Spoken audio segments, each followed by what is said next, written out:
System या boot record infector virus. आइए हम बात करते हैं सिस्टम और बूट रिकॉर्ड इन्फेक्टेड वायरस के बारे में। तो यह वायरस है और वायरस का काम ही क्या होता है, किसी सिस्टम को बिगाड़ना, चाहे प्रोग्राम की बात करें चाहे डिस्क की बात करें। तो ये क्या करेगा, ये वायरस जो है निष्पादन कोड एग्जीक्यूटेबल कोड को दूषित या इन्फेक्ट करता है। क्या करता है, जो भी एग्जीक्यूटेबल कोड है उनको इन्फेक्ट या दूषित ही करप्ट कर देता है। ठीक, अब बात आती है कि एग्जीक्यूटेबल कोड क्या होते हैं। एग्जीक्यूटेबल कोड वो कोड होते हैं, मतलब EXE फाइल्स होती हैं जिनके द्वारा सिस्टम रन करता है, जो फाइल रन करते हैं। ठीक, तो यह अधिकतर डॉस के बूट सेक्टर को हानि पहुंचाता है। अब आपको बता दें, बूट सेक्टर मतलब जहां से बूटिंग होती है, अगर बूट सेक्टर को ये हानि पहुंचा देगा तो आपका सिस्टम बूट होगा ही नहीं।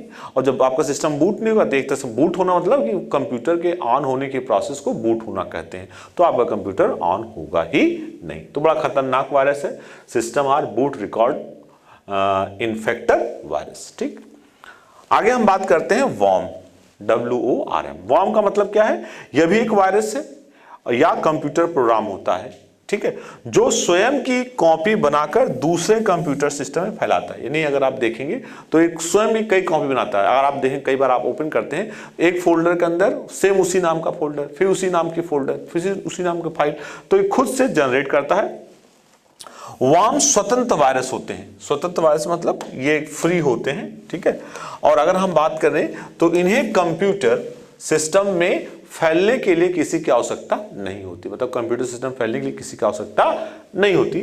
वॉर्म नेटवर्क के प्रयोग द्वारा, किसमें, नेटवर्क के प्रयोग द्वारा अपनी प्रतिलिपि यानी कॉपी को दूसरे कंप्यूटर में साझा कर देते हैं। यानी आपका कंप्यूटर जिसमें ये वायरस है वो किसी कंप्यूटर नेटवर्क से जुड़ा है तो उसकी एक कॉपी दूसरे कंप्यूटर पर बना देंगे। आगे बात करते हैं, वॉर्म नेटवर्क में ईमेल, वेब पेज अथवा चैट संदेशों द्वारा आसानी से कंप्यूटर सिस्टम में फैल जाता है, मतलब बहुत आसानी से कंप्यूटर सिस्टम में फैल जाता है।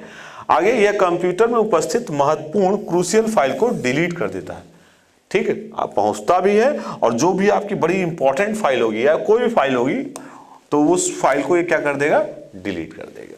ठीक है, आगे एक नया वायरस है, उसका नाम है ट्रोजन हॉर्सेस। ठीक है, ट्रोजन हॉर्स वायरस के बारे में हम पढ़ते हैं। तो ट्रोजन हॉर्स क्या है, ट्रोजन हॉर्स स्प्रेड शीट या गेम की तरह कोड होता है। ठीक, स्प्रेड शीट या गेम की तरह इसका कोड होता है जो किसी प्रोग्राम में छिपा होता है, यह प्रोग्राम के अंदर ही छिपा। तो वायरस वैसे जनरली छिपे ही होते हैं, जो दिखने में सही अनुभव देता है, मतलब देखने में लगेगा ये कोई प्रोग्राम है, ठीक है, परंतु यदि इसे चलाया जाता है, यदि इसे चलाएं तो इसके प्रभाव भयंकर होते हैं। भयंकर मतलब उसमें करप्ट कर देगा, खराब कर देगा। इसका इस्तेमाल कोई हैकर किसी पासवर्ड को तोड़ने के लिए करता है। हैकर जो है ये जनरली हैकर्स इसका इस्तेमाल किसी पासवर्ड को क्रैक करने के लिए करते हैं। ठीक, इसकी विशेषता यह है कि हार्ड डिस्क के सभी डेटा और प्रोग्राम को नष्ट कर देता है। ये हार्ड डिस्क के सारे प्रोग्राम को नष्ट कर देगा। ठीक, अब हार्ड डिस्क का सारा प्रोग्राम नष्ट होगा मतलब आपका सारा किया जो भी आपने कार्य किया वो सारा का सारा कार्य खराब हो गया। इसकी सहायता से हैकर कंप्यूटर का नियंत्रण सुदूर बैठे दूसरे कंप्यूटर पर कर सकता है। क्योंकि हैकर है तो हैकर अपने कंप्यूटर ज्यादा दूसरे कंप्यूटर पर ध्यान रखता है, तो ये दूसरे कंप्यूटर बैठ अपने कंप्यूटर से दूसरे कंप्यूटर पर जो भी है फाइल है वो करप्ट कर देगा। आगे इंटरनेट संबंधित कुछ महत्वपूर्ण तथ्य के बारे में हम जानकारी प्राप्त करते हैं, जैसे है ग्राफिक्स इंटरचेंज फॉर्मेट, GIF की बात करते हैं। GIF जो होते हैं मूवेबल इमेज होते हैं। GIF में 8 बिट कलर इमेज का प्रयोग होता है। अगर GIF की बात करें तो इसमें 8 बिट कलर इमेज का प्रयोग करते हैं। आगे हम बात करते हैं joint photographic expert group, JPEG की बात करते हैं। ठीक है, जितने पिक्चर होते हैं वो JPEG होते हैं और JPEG में 24 बिट कलर इमेज का प्रयोग होता है, 24 बिट कलर का प्रयोग, तो JPEG में कलर बिट ज्यादा यूज होते हैं। आगे हम बात करते हैं बिटमैप ग्राफिक्स की बात करें तो बिटमैप ग्राफिक्स क्या है, इसमें चित्र या रेखा चित्र इमेज और वीडियो को बिट अथवा पिक्सल में विभाजित कर कंप्यूटर में स्टोर करते हैं, मतलब उसको अगर आपका जो है पिक्सल में विभाजित करते हैं और उसके बाद कंप्यूटर में हम इसको स्टोर करते हैं। आइए आगे हम और देखते हैं इनके बारे में। तो एक है वेक्टर ग्राफिक्स इमेज। बताऊं आपको, अगर मैं इमेज की बात करूं तो इमेज आपके दो प्रकार के होते हैं, एक होता है वेक्टर इमेज, एक होता है रास्टर इमेज। ठीक है, वेक्टर इमेज तो यहां पे है, वेक्टर इमेज की हम लोग बात कर रहे हैं। वेक्टर इमेज वो इमेज होते हैं जो कि मैथमेटिकल कंप्यूटर जनरेटेड इमेज होते हैं। जैसे कि आप कोई कोरल ड्रा में कोई डिजाइन बनाते हैं तो जो आप ड्रॉ करते हैं तो वो ड्रॉ जो है वो मैथमेटिकली कंप्यूटर जनरेटेड होते हैं, तो आप उनको जितना भी बड़ा करेंगे वो उतना ही बड़ा होते जाएंगे और उनके पिक्सल्स बढ़ते जाएंगे। लेकिन अगर हम रास्टर इमेज की बात करें तो उसमें पिक्सल आपके फिक्स हो जाते हैं। तो इससे होता क्या, जब आप पिक्चर को बड़ा करते हैं तो पिक्चर की कोई क्वालिटी डीपीआई पे होती है, डॉट पर इंच। तो अगर आपने पिक्चर को बड़ा किया तो पिक्चर की साइज तो बड़ा हो गई, लेकिन डॉट पर इंच की संख्या क्या हो गई, कम हो गई। तो जब डीपीआई कम हो जाती तो पिक्चर की क्वालिटी क्या होती, खराब हो जाती। लेकिन अगर वेक्टर इमेज की बात करें, जैसे ऑटोकैड में आपने कोई डिजाइनिंग किया, ठीक, कोरल ड्रा में कोई डिजाइनिंग किया, वो सब वेक्टर इमेज होते हैं। तो उस वेक्टर इमेज को हम कितना भी बड़ा कर लें आपकी पिक्चर फटेगी नहीं। लेकिन ठीक है, तो वेक्टर इमेज कितने प्रकार के होते हैं, दो प्रकार के होते हैं, एक वेक्टर और एक रास्टर।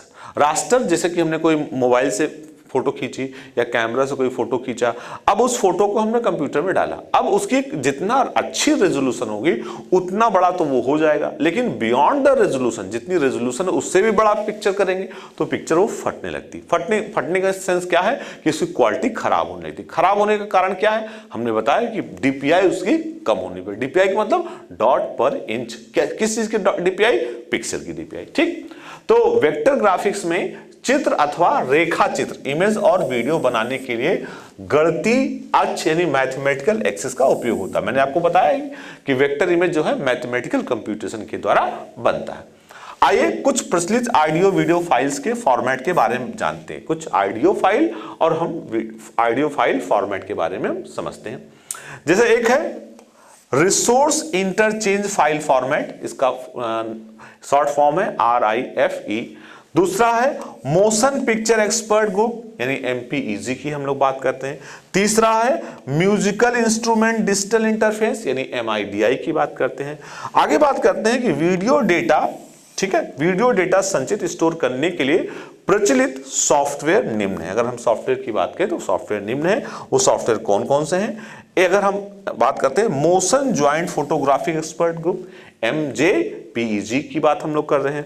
दूसरा है moving picture expert group, moving picture यानी MPEG की हम बात करते हैं।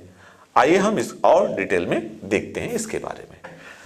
आगे बात करें मल्टीमीडिया कियोस्क। मल्टीमीडिया मतलब समझिए, अगर जब भी हम मल्टीमीडिया की बात करते हैं, मल्टी मतलब कई, मीडिया मतलब माध्यम, वो मीडिया कौन से हैं और माध्यम कौन सा है। जैसे कि हम टेक्स्ट की बात करें, ये एक माध्यम हो गया, इमेज की बात करें वो दूसरा माध्यम हो गया, ऑडियो की बात करें ये तीसरा माध्यम हो गया, वीडियो की बात करें ये चौथा माध्यम हो गया।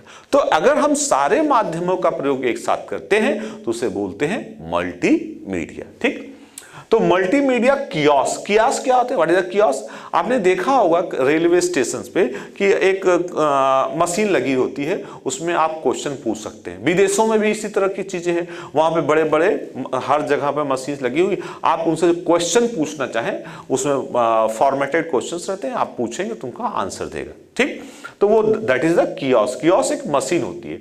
तो मल्टीमीडिया कियोस्क द्वारा कंप्यूटर स्क्रीन पर स्थित ग्राफिक्स यूजर इंटरफेस, देखा हमने बताया था ग्राफिक्स यूजर इंटरफेस का मतलब है कि कंप्यूटर से यूजर जो जुड़ेगा वो ग्राफिक्स के माध्यम से जुड़ता है। मैंने आप लोग को बताया था इससे पहले भी कि ऑपरेटिंग सिस्टम की बात करते तो ऑपरेटिंग सिस्टम इंटरेक्ट करता है यूजर को कंप्यूटर से, और अगर हम ऑपरेटिंग सिस्टम की बात करते हैं तो ये दो प्रकार के होते हैं, ग्राफिकल यूजर इंटरफेस और कैरेक्टर यूजर इंटरफेस।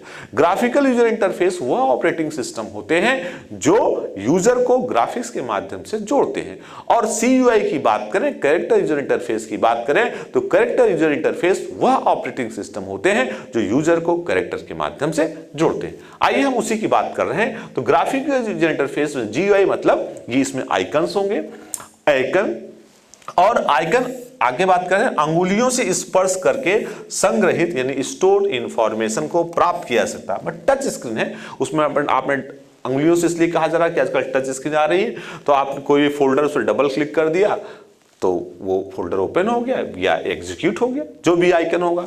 अगर आपने एग्जीक्यूटेबल पे कर दिया तो वो कोई एप्लीकेशन रन कर जाएगा। ठीक, आगे हम बात करते हैं वर्ष 2006 में 2006 में जैक डोर्सी द्वारा आगे ट्विटर की स्थापना की गई थी। किसके, इसको समझ लीजिए भाई, ट्विटर तो आज वर्ल्ड वाइड है और बड़ा ही फेमस है। और आज तो मैं बताऊं ट्विटर गवर्नमेंट भी काफी यूज कर रही है। हर डिपार्टमेंट का अपना एक ट्विटर अकाउंट है और उस ट्विटर अकाउंट पे अगर कोई प्रॉब्लम होती है आप जाकर वहां कंप्लेन भी कर सकते हैं और बड़ा तेजी से सुनवाई भी होती है।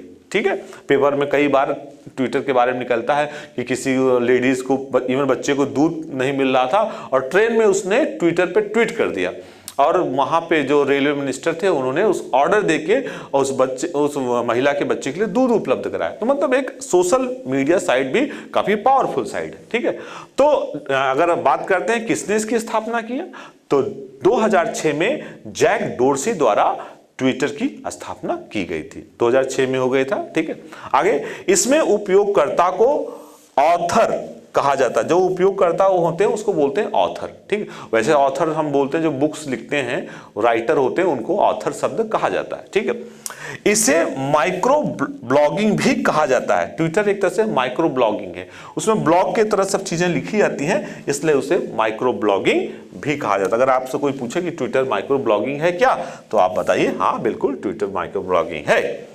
आगे बात करते हैं वर्ष 2005 में पेपॉल क्या, पेपॉल कंपनी के 3 व्यक्ति Chad Hurley and Steve Chen तथा जावेद करीम द्वारा यूट्यूब का प्रारंभ हुआ था। यूट्यूब तो भाई आजकल तो छा गया है, हमारा वीडियो भी जो आप देख रहे हैं वो यूट्यूब में ही देख रहे हैं।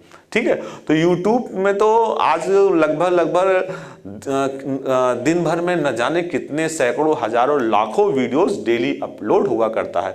तो आज एक जानकारी का एक बड़ा अच्छा माध्यम हो गया यूट्यूब। यूट्यूब से आप हर प्रकार की जानकारी प्राप्त कर सकते हैं, चाहे एजुकेशन के माध्यम, एजुकेशन प्राप्त करना हो, किसी भी चीज के बारे में आपको जानकारी चाहिए। इवन कई शब्द जो यूट्यूब गूगल पे आप सर्च करो नहीं प्राप्त होता, यूट्यूब पे जाओ सर्च करो प्राप्त हो जाता है। ठीक, तो YouTube का प्रारंभ किसने किया था? पहली बात तो पेपाल कंपनी थी, उसके 3 व्यक्तियों ने मिलके, जिनका नाम था चैड हर्ली, स्टीव चेन और तथा जावेद करीम। ठीक है, ये 3 व्यक्ति थे जिन्होंने मिलकर आपका किसका प्रारंभ किया? YouTube का प्रारंभ किया। आगे हम बात करते हैं पर्सनल ब्लॉगिंग का जनक, फादर ऑफ पर्सनल ब्लॉगिंग।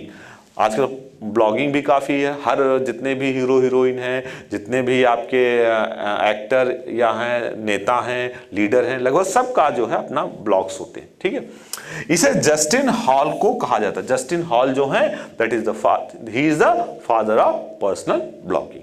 आगे बात करते हैं किसी राष्ट्र द्वारा, अगर हम नेशन की बात करते हैं, किसी राष्ट्र द्वारा दूसरे राष्ट्र के कंप्यूटर नेटवर्क में घुसकर गुप्त सीक्रेट व संदेश आंकड़े चुराना, आंकड़ों को नष्ट करना तथा नेटवर्क संचार कम्युनिकेशन को बाधित करना साइबर वॉरफेयर कहलाता है। जैसे युद्ध होता है, युद्ध की अगर हम बात करें तो जैसे पहले गन से युद्ध लड़ते थे, हथियार से लड़ा जाता था। आज हथियार के बजाय हम इंफॉर्मेशन की लड़ाई लड़ रहे हैं, हम साइबर वार लड़ रहे हैं। साइबर वार से मैं अभी पता चला था कि किसी देश के प्रधानमंत्री का ईमेल हैक हो गया, पता चला किसी देश के राष्ट्रपति का ईमेल हैक हो गया, कोई डेटा चुरा लिया गया। तो अब वो लड़ाई वॉर वाली लड़ाई नहीं, हथियारों वाली लड़ाई नहीं, अब लड़ाई का रूप बदल चुका है। अब लड़ाई है सूचनाओं की। अब जिसके पास जितना सूचना ज्यादा वो उतना पावरफुल और उतना ताकतवर।